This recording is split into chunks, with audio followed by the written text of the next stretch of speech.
domoljubima. Od Hrvatskog generalskog zbora, oni generale koji su ovdje, koji nisu.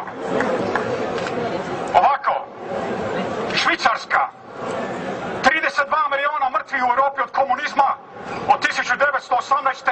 švicarska vlada šuti i nama daje predavanja o demokraciji. A oni su u bankama držali jedno stoljeće sve opljačkano blage Afrike, Azije, od onih kolonijalnih zemlja i još je drže.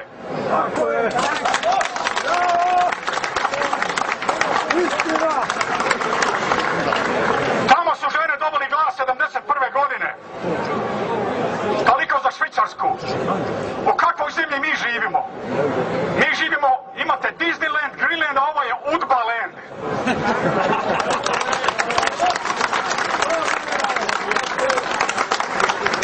Evo za naše drage Švicarce, zašto nikad nisu progovorili da je Hrvatska jedina postkomunistička zemlja gdje ne je izvršena lustracija znanstvena i personalna? Neki od najvećih zločinaca u Europi hodaju ovdje po Zagrebu. Šef Krapinske OZNE i tako dalje.